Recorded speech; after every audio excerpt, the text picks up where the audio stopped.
Hello friend, welcome back to my channel. সকালবেলা উঠেই চলে এলাম গঙ্গার ধারে গঙ্গায় স্নান করতে।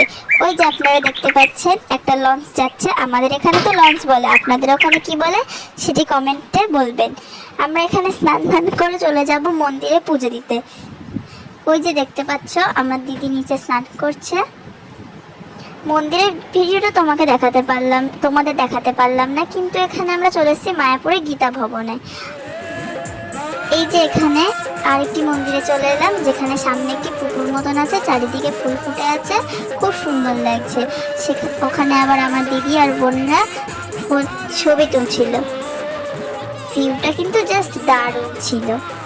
আবার চলে এলাম ৬০ ফুট মহাপ্রভু দেখতে। এই যে সামনে গুহাটা দেখতে পাচ্ছ, এখন আমরা এটার মধ্যে ঢুকবো। এই গুহাটাও জাস্ট অসংখ্য সুন্দর ছিল, সবুজ আর গোলাপি আলোয় পুরো ভরে উঠেছিল। এখানে সবাই ছবি তুলছিল, আমি এগিয়ে গেলাম সামনের দিকে।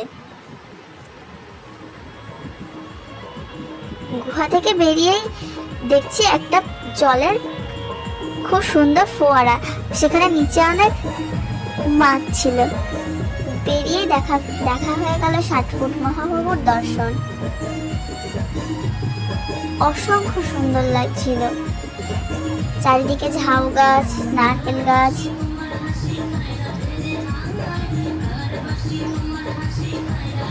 ওইদিকে দেখতে পাচ্ছ আমার দিদির ছেলে আর আমার পাপাই আগে আগে হাঁটা দিচ্ছে, কাউকে সাথে না নিয়েই। এখানে কয়েকটি ফুল গাছ লাগানো ছিল, সেগুলি খুব সুন্দর লাগছিল। রাধাকৃষ্ণের মূর্তি দিয়ে পুরো সাজানো ছিল।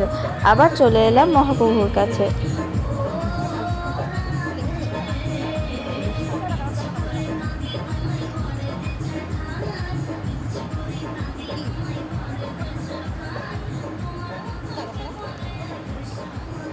এখানকার যেন সবকিছুই সুন্দর।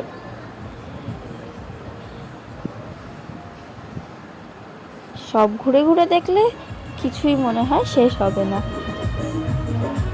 এই যে সামনে হেঁটে যাচ্ছে আমার মা।